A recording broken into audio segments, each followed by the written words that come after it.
Hi, everybody, and welcome to Future State AI. My name is Liz Imperial, and we have the pleasure today of Clay Malloy with us.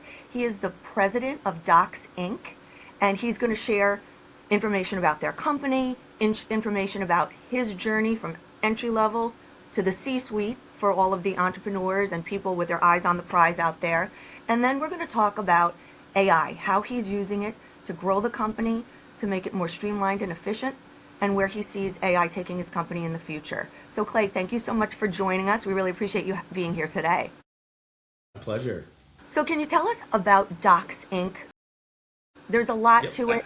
We had our prior conversation. It's a super, super timely company. I think, post-pandemic, this is something that people need to be aware of. So tell us about the company and what you do for your clients. Absolutely. So a little bit about DocsInk itself as an organization.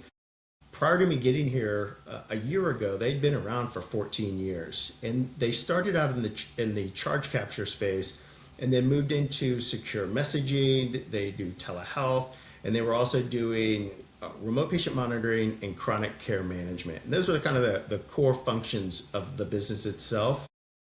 And because of and they were having success, and because of that success and that longevity, was one of the reasons why I ended up choosing this company to come to at the end, because of the healthcare industry can be fickle, and they tend to lean more to organizations that have had experience in this space. They're a little shy of the companies that are pop up overnight, and there are a lot of them in this space. Right. So how do you differentiate yourself from the competition out there? If there and how what does the landscape look like? Because for somebody who's a layperson like myself, I don't know what the landscape looks like. Yes. So a little bit of what the core element of the things that we do here is around remote patient monitoring and chronic care management. Telehealth obviously is a big part of that. And to give you a sense of what that is and the market we serve, the CDC came out recently with a report that 6 in 10 adults in America have either one or more chronic condition. And that could be anywhere from diabetes, overweight, high blood pressure, chronic heart failure. So we serve that market by providing patients with a medical grade device that they can take home and periodically take measurements, and that information is uploaded to our secure HIPAA compliant SaaS platform, and then we communicate that back to the clinicians, or the doctors, their doctor's office or hospital that they're being managed from. So it's a way for us. We're kind of that middle technology piece that helps organizations manage large patient populations where they spend 99.9% of their time, which is outside of the hospital. Right. And that's important to note, because it's very difficult for most people. But when you think about people who live in rural locations or have social determinants of health, it's difficult to have to come in once a week or every 2 weeks. Sure. Just to step on a scale or do a blood pressure measurement. Yeah. So this provides those people and a large group of population the ability to manage or to take these measurements remotely without having to drive into the doctor's office. And what's interesting about that? My dad actually has been wearing a monitor for his heart for a month. So I'm experiencing this right now in my family. So it's interesting. He's an older gentleman. The fact that they're monitoring him for a month straight, the amount of information that a doctor's office can get from that continuous monitoring, as opposed to come in every 3 weeks or a month for an older person. I just think the data that your company will have on people is super accurate, and it's not just based on one day. With the heart, for example. Absolutely. And so the benefits of that are tremendous for both sides. For the patient, one we talked about is having to come in, Right. find a ride, get a car, Right. Especially drive for in, elderly take time people. off from work. Yeah. Yeah. Take time off from work, find a babysitter, all that fun stuff. All of it. The other thing too is it gives the patient a sense of security that their provider is more in tune with their health. They're actually following their patient to Yeah. make sure that they're, doing all the things that they need to do, taking the measurements, taking their medications, completing the task on their care pathway. And that gives a patient quite a bit of security, if you Yeah. will. And then for the provider, like I said earlier, it's an ability to manage a large patient population. The ratio is 1 to 250. So one nurse can manage 250 remote patients. Well, that's amazing. So that's a big deal. Yeah. Now that nurse is also probably doing work in the physician's clinic, Yes. but they can also do this stuff, and the technology itself will notify that clinician when there's an impending event or something came up, or they got a reading that was out of range where they need to take action on. They'll get an alert. Yep, exactly. So if I were, running a doctor's office, or if I'm working at a healthcare system, why would I want to work with DocsInk rather than any other company out there? So that's a good question. There's a number of reasons, and I think it comes down to some of the big changes that I made when I got here. I would have to start with the team. So, and I guess I could go into a little bit of history of remote patient monitoring from COVID on. So once COVID hit and everyone went to the home and care was delivered at home, of all the money and VC firms and private equity firms went to startup organizations in this space to try to take advantage and make, Sure. provide a service, but also, hit while the iron was hot. Absolutely. On what was happening in the healthcare space. The problem with that and they all had, I'm sure they all had real good intentions, but they weren't run by people with healthcare experience or clinical backgrounds. And there were many, many problems that were brought about because of that. One of the things, you had said the word alert.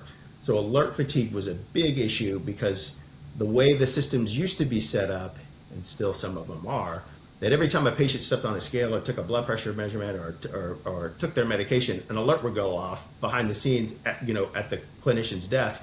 And it's like all day, these things, and that would drive you crazy.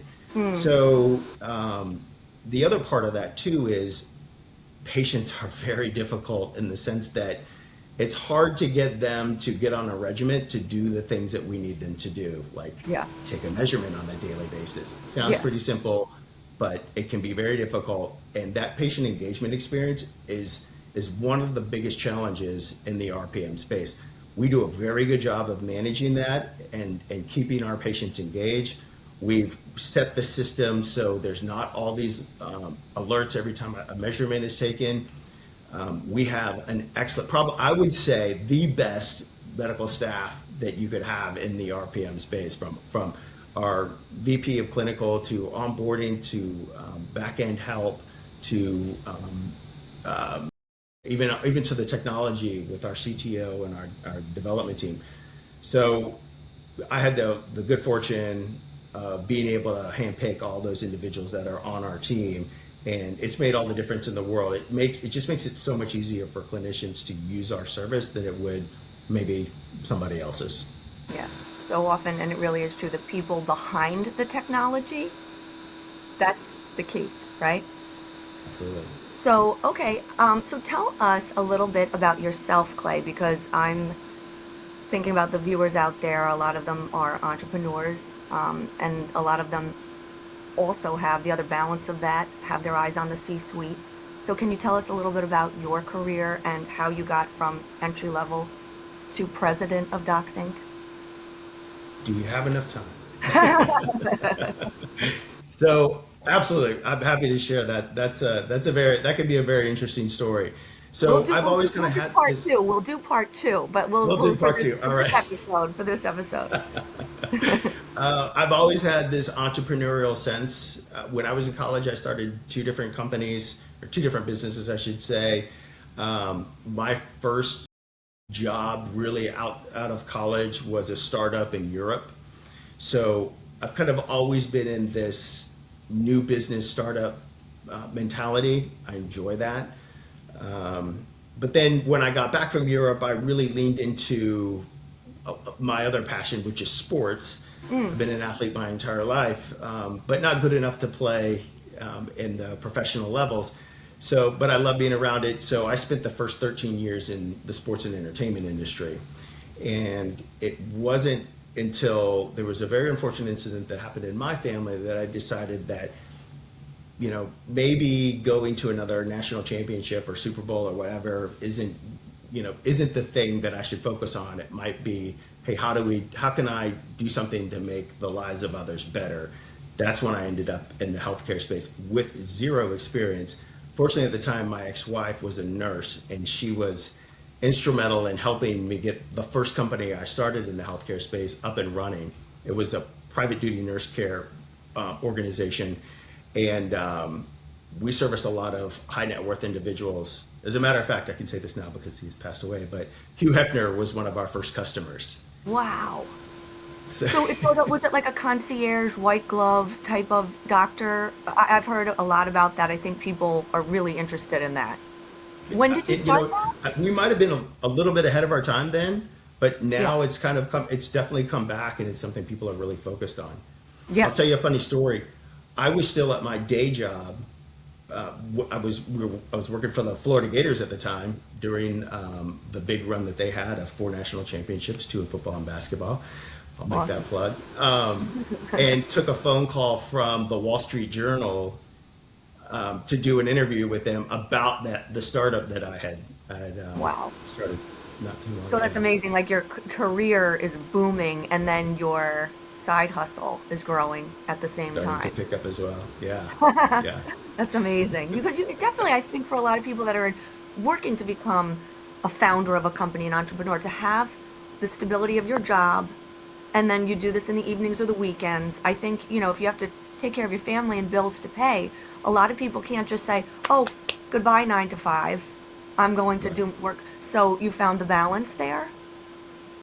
I don't know. I don't know if my ex-wife would say I actually found the balance, but, Probably not. but yeah, it can be difficult. It's absolutely straining. It can be straining. It doesn't have to be that way, but there is a balance if you can find it. I tend to lean in a little more than others on things, and it can consume you. I know it took a lot of my time, and you really have to be engaged and committed to it because, Yeah. not all. I forget the failure rate, but it's extremely high of Like startup organizations. 99.5. Yeah. So tell me, Absolutely. so at what point did you move from the career onto your startup?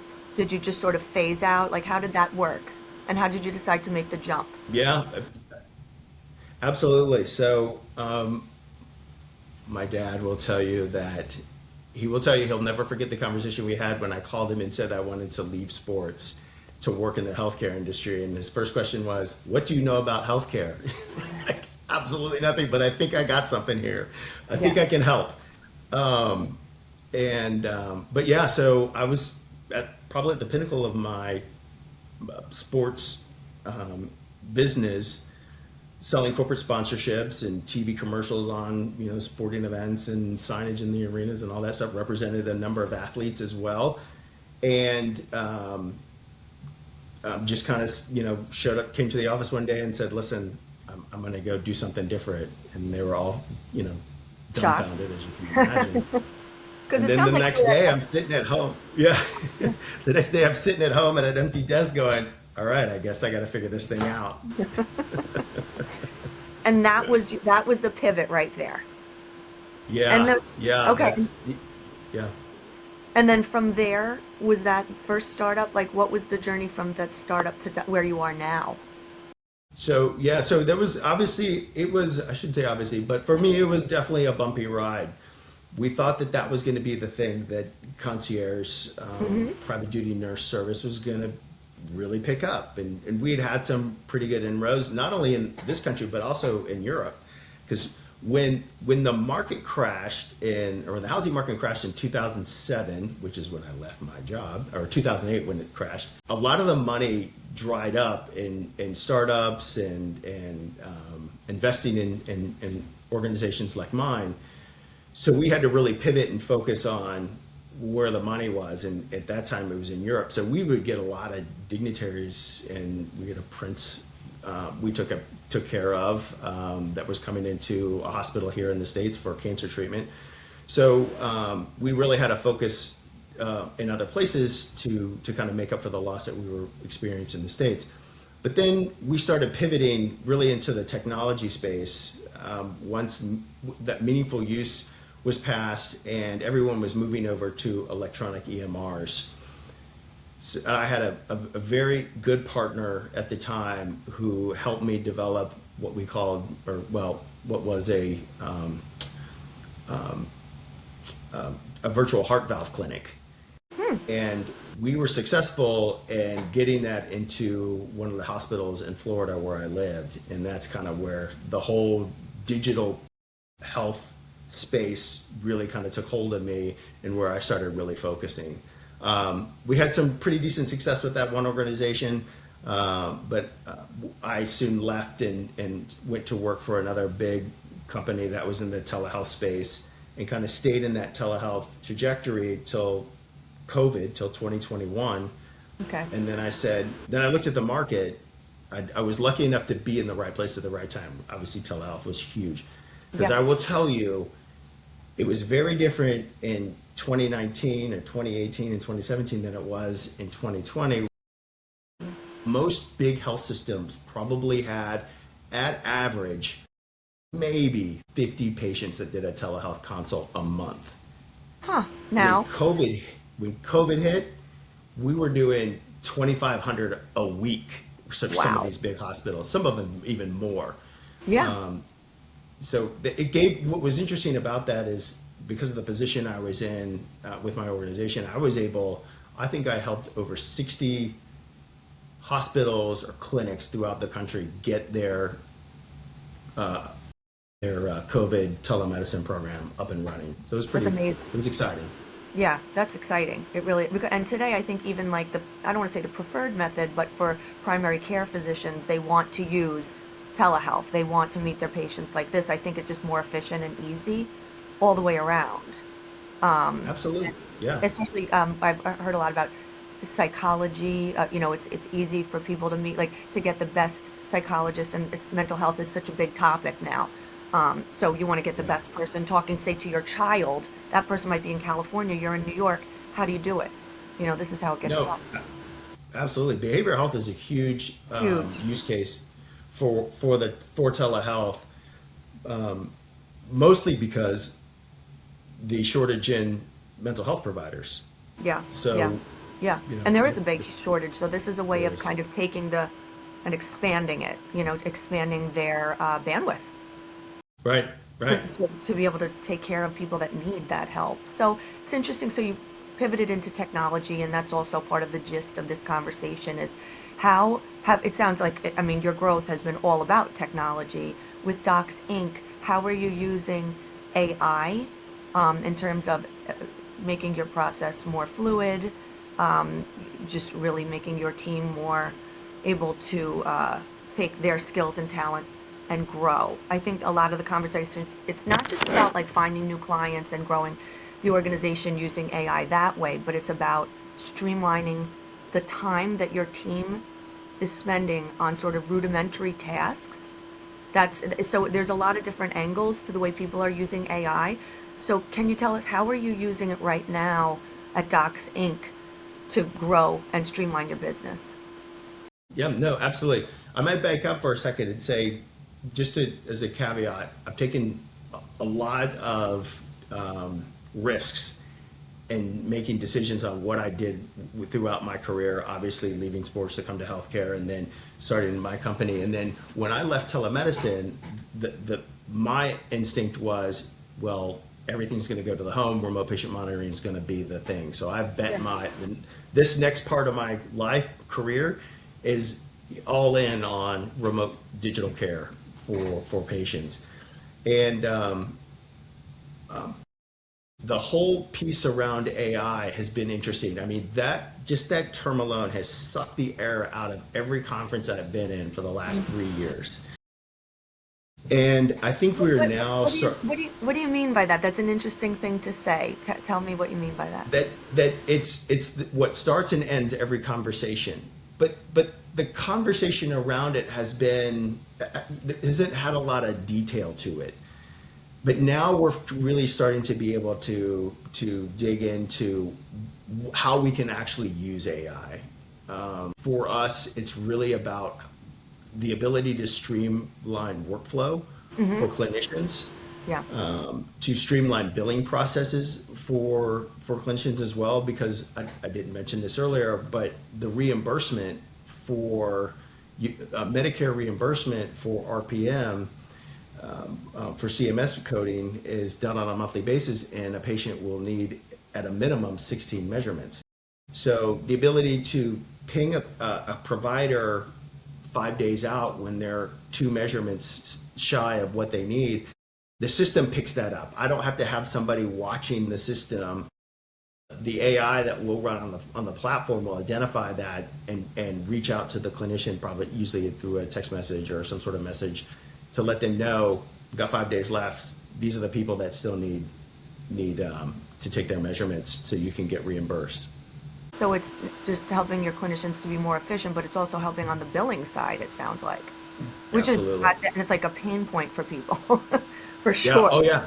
Because Yeah. billing getting screwed up and somebody getting a letter, I still have seen the letters. I'm like, what is going on here? So that's like a stressful time when somebody's being monitored at home. To add a billing error on top of that, it's not fun. Yeah. Absolutely, for sure. And then I think that the other biggest part is really around increased patient engagement. So making sure that the patients are complying with their care pathway, whether they're taking its medications or measurements. Again, the system will either do natural language. They'll call out to a patient and have a conversation with them, ask them, what has been the issue? Why couldn't they take a measurement? Try to walk them through how they do take measurements. It also helps a lot with patients who struggle with setting up their device.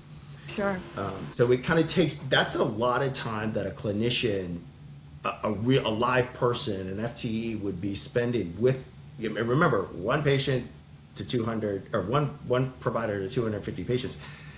That could be a lot of people you're on the phone with on a regular basis, trying to get them set up and You organized. probably need 20 people to do that, and now you can do it with one. You do it with AI. It's Yeah, it's fantastic. amazing with AI. Yeah. And it's true, Yeah. and the story I shared about my dad with the Holter monitor for his heart, like, it's interesting that you're saying as far as helping people with issues. Again, I go back to the elderly patient. There was issues with it. It kept beeping. And they actually, if they had your service, they'd be able to just handle that from over the phone at home. Instead, my mom and dad are getting in the car, going to the doctor's office. It adds that extra, again, that step that people don't want to take. So if they Right. could talk to the AI bot, and I'm sure that they would 100% think it was a real human being for sure, and just walk through it at home, it's again saving people time, frustration, energy Right. on both sides. Absolutely. And I'll tell you, you brought up a good point. One of the challenges we're facing today is that that conversation that an AI bot is having with an individual is profound. And it is, people are completely, we as a industry, we were concerned that, the older generation would not adapt to it. That is not the case. They have, and we have to put guardrails on it, because they want to talk about everything. They'll get on because some of these people live alone, and this is the only conversation they might have that day. So Oh my it's God. It's so we're always having to true. box them back into this conversation. It's difficult, but because it could go completely off the rails, and they want to talk about their grandkids and. Oh my God, that's hysterical. Yeah, my mom So would be there's calling. I could see my mother being like, "Yeah, so I was at the senior center the other day. I'm like, can I ask?" Exactly. And the AI is like, "What?" Right. So what's really cool about these tools, though, is that you can dial up or down the empathy in the Oh, conversation with the yeah. individual. So it's not like this robotic talking, communication pattern with an individual, there's some empathy in there, where if they say, I wasn't, if the bot will ask, well, how do you feel today? Well, I don't feel so great. Yeah. I'm sorry to hear that, Yeah. and then they'll go into some things to, suggestions It makes a difference. It makes a difference. It really does. Yeah. Oh my God, that's funny. So we're kind of coming to the end of our show. So tell us, I know there are big things coming up in 2026, and we're going to do a secondary podcast because I know you cannot spill the beans right now. But tell us where, if I wanted to recommend you to my doctor's office, let's say, and quick question before we talk about how we can find you and how we can recommend you. Will you work with doctor's offices of any size? Because I know here in New York, we have Northwell Health, which is 100,000 employees, tremendous. And then, obviously there are the smaller doctor's offices that may or may not be bought up at some point or another. So does it matter as far as the size of the practice you're working with or the type of practice you're working with? Does that play into your services? That's a great question. And I think when we first set out, when I got here, we were going to focus kind of on that mid to larger size physician practice. But because of some of the strategic partnerships that we have, and which has kind of brought us into some of the rural health clinics where they might not have as many patients on their roster, we're seeing those groups as well. So there really isn't a set number that we would say, if you don't have this many patients, we won't work with you. So we're kind of we work from the small rural clinic all the way up to the big IDN, the big hospital in your market. Great. Okay, yeah. Perfect. So you don't discriminate, large or small. You'll work with whoever needs your services. That's awesome. Yes. So if I were interested in recommending you to my dentist's office or my primary care physician or my pediatrician, how would I go about doing that? So the best way to do that is to have them go to DocsInk.com, DocsInk.com. We have a couple of social media accounts. LinkedIn is one of them. Facebook is another. Those are kind of the key ways to really communicate with us. And then there's a way you can send in a message to our company, and then we would just reply back to you and answer the questions. They could set up a call with you or with an actual live person, hopefully. Yeah. Yes, absolutely. To find out about what it takes to get set up with DocsInk. Yes. Start with the website. Okay. Yeah, that's the easiest. It's just the easiest thing to do. All right, great. Well, listen, I know that again we're gonna regroup in early 2026 because the company is going to have a lot of changes coming up, big announcements. Yes, we are. We spent this year doing a lot of work leading up to what we're going to bring out in 2026, and we really believe that we're going to change the way digital care is delivered going forward. It's going to be an exciting year for us and for our customers. And it sounds like AI is a big part of that as far as your customer care and retention, which is great. And I think, and I can't wait to learn more. Very good. Clay, thank you so much for your time today. Really appreciate it. I'm looking forward to the conversation early in 2026. Sounds good. Thank you so much, Liz. I appreciate it. Alrighty.